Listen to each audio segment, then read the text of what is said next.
أعوذ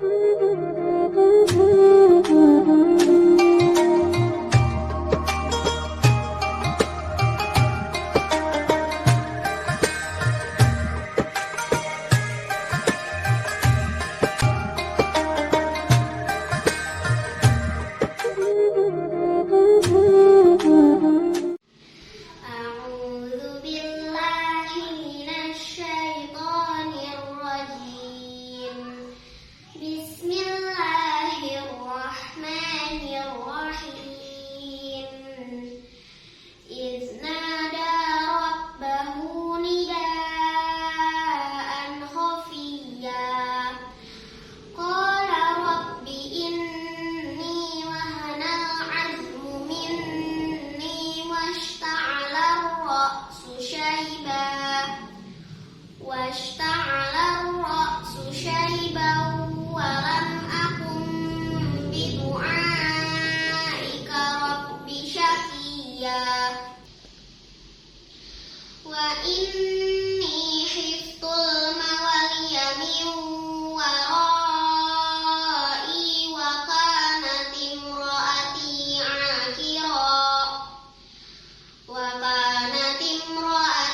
عاقرا فهب لي من لدنك وليا يرثني ويرث من آل يعقوب واجعله رب رضيا.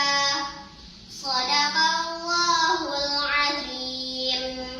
Bismillahirrahmanirrahim. Assalamualaikum warahmatullahi wabarakatuh. Alhamdulillahirabbil alamin. Wabihi nasta'inu ala umuri dunya waddin. Wassalatu wassalamu ala asyrafil anbiya'i wal mursalin sayyidina wa maulana Muhammadin wa ala alihi wa sahbihi ajma'in.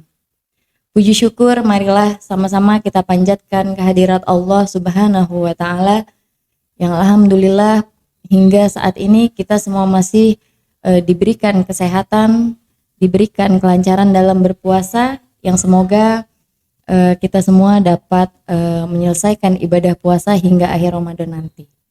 Shalawat serta salam semoga selalu tercurah kepada Nabi Muhammad SAW yang telah membawa kita dari zaman kegelapan hingga ke zaman yang terang benderang seperti sekarang ini. Hari ini saya akan berkisah tentang kisah keteladanan Nabi Zakaria alaihi salam. Nabi Zakaria alaihi salam adalah seorang nabi yang Allah utus menjadi rasul ketika usianya sudah berumur 90 tahun. Beliau dilahirkan pada tahun 91 sebelum Masehi. Nabi Zakaria alaihi salam merupakan salah satu nabi yang mendapatkan wahyu untuk dirinya sendiri. Pada saat itu Nabi Zakaria alaihi salam memiliki kerabat yaitu keluarga Imran. Keluarga Imran belum diberikan keturunan oleh Allah Subhanahu wa taala. Hingga pada akhirnya keluarga Imran Allah berikan turunan berupa seorang anak perempuan yang kemudian diberikan nama Maryam. Pada saat itu, keluarga Nabi Zakaria adalah keluarga yang sederhana. Sehari-hari kegiatan beliau adalah memahat kain. Namun meskipun demikian, akhlak Nabi Zakaria alaihissalam sangatlah mulia. Beliau pun adalah seorang yang sangat tekun dalam beribadah kepada Allah Subhanahu wa taala. Ketika usia Maryam masih kecil, masih balita, Imran wafat. Hingga akhirnya Nabi Zakaria alaihi salam hendak mengasuh dan juga merawat Maryam. Namun hal itu tidaklah mudah dilakukan oleh Nabi Zakaria alaihi salam beserta istrinya yang bernama Isya. Ada banyak kendala, ada banyak halangan karena Bani Israel, orang-orang di sana menginginkan pula untuk mengasuh Maryam. Hingga pada akhirnya diadakanlah sebuah undian bertujuan agar adil untuk mendapatkan hak asuh atas Maryam. Ada dua pendapat, ada yang mengatakan Nabi Zakaria beserta Bani Israel di sana mengumpulkan pena-penanya, ada pula yang mengatakan mereka menuliskan nama-namanya yang kemudian dimasukkan ke sebuah tempat. Di awal, di undian pertama, pena tersebut dikumpulkan, pena Nabi Zakaria alaihissalam, kemudian pena orang-orang yang menginginkan asuh atas Maryam itu dikumpulkan di suatu tempat yang kemudian dipanggillah seorang anak laki-laki untuk memilih pena tersebut secara acak. Hingga akhirnya anak laki-laki tersebut memilih pena tersebut. Atas izin Allah maka terpilihlah pena Nabi Zakaria alaihissalam. Namun apakah hal itu langsung membolehkan Nabi Zakaria alaihissalam mengasuh Maryam? Tentu tidak. Itu tidak mudah karena pemimpin yang lain merasa tidak setuju. Mereka masih sangat ingin mengasuh Maryam. Hingga akhirnya diadakanlah undian yang kedua. Di undian yang kedua, pena-pena kembali dikumpulkan lalu dimasukkan ke dalam sungai. Dengan ketentuan, pena siapa yang tidak mengikuti arus, maka pemilik pena tersebutlah yang berhak mengasuh atas Maryam. Dan lagi-lagi atas izin Allah Subhanahu wa Ta'ala, satu-satunya pena yang tidak mengikuti arus ialah pena Nabi Zakaria alaihissalam. Tetapi tetap saja orang-orang tidak langsung menerima bahwa Nabi Zakaria lah yang berhak mengasuh Maryam. Hingga diadakanlah undian yang ketiga. Di undian yang ketiga, pena-pena kembali dikumpulkan dan dimasukkan kembali ke sungai. Namun ketentuannya berubah. Yang semula pena yang tidak mengikuti arus dialah yang berhak mengasuh atas Maryam. Nah, kini pena yang bergerak mengikuti arus dialah yang pemiliknya berhak mengasuh Maryam.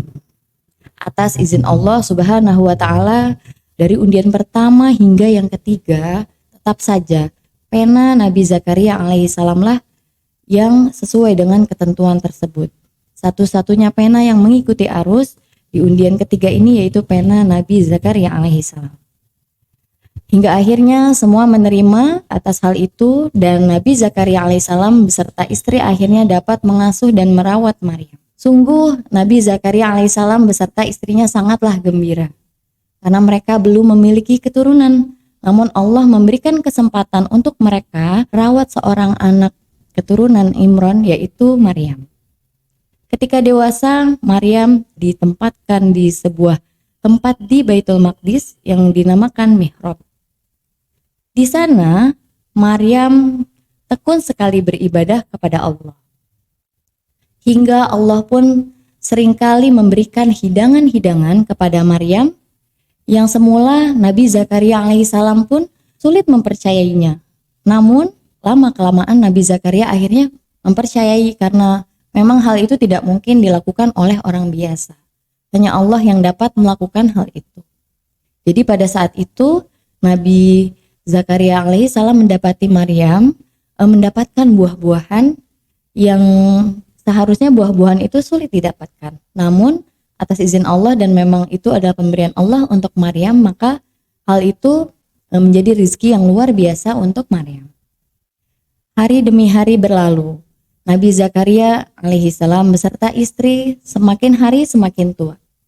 Hingga beliau seringkali terbesit di dalam benaknya ingin sekali memiliki keturunan bersama Isya istrinya. Hingga akhirnya Allah memberikan kabar gembira kepada Nabi Zakaria alaihissalam beserta istri di dalam surah Maryam ayat 2 hingga 11. Di awal Allah mengabarkan bahwa Nabi Zakaria alaihissalam akan segera mendapatkan keturunan. Di sana Nabi Zakaria alaihissalam sangatlah senang, sangat antusias sekali dengan kabar yang Allah berikan tersebut. Namun di balik itu Nabi Zakaria alaihissalam merasa apakah mungkin hal itu akan terjadi? Hingga akhirnya Allah menjawab kembali, tidak ada yang tidak mungkin jika aku menghendaki. Untuk hal apapun jika Allah sudah menghendaki, pasti akan sangatlah mudah. Meskipun bagi manusia biasa itu adalah hal yang amat sangat sulit. Hingga akhirnya Nabi Zakaria alaihissalam meminta Allah untuk menunjukkan tanda-tanda jika memang beliau akan mendapatkan keturunan. Akhirnya Allah Subhanahu wa Ta'ala memberikan kabar kepada Nabi Zakaria alaihissalam, memberikan tanda bahwa beliau akan mendapatkan keturunan dengan Nabi Zakaria alaihissalam dikabarkan tidak dapat berbicara selama 3 hari berturut-turut. Namun, beliau tetap dapat berkomunikasi namun tidak berbicara dengan langsung, tetapi dengan menggunakan isyarat.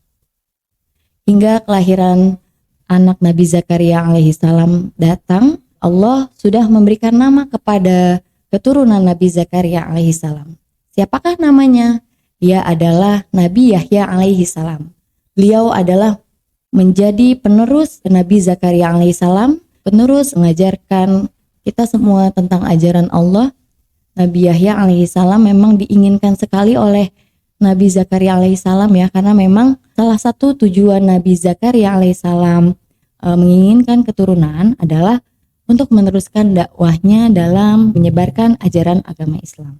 Hikmah yang dapat kita petik dari kisah keteladanan Nabi Zakaria alaihissalam adalah bahwa kita sepatutnya harus selalu berdoa kepada Allah Subhanahu wa taala seperti Nabi Zakaria alaihissalam. Beliau sejak dulu tidak henti-hentinya senantiasa memanjatkan doa kepada Allah agar diberikan keturunan.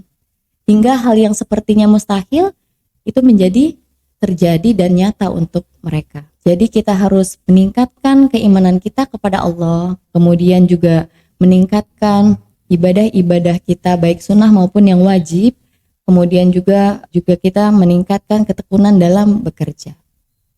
Mungkin itu saja yang dapat saya sampaikan, kurang dan lebihnya mohon maaf. Wassalamualaikum warahmatullahi wabarakatuh.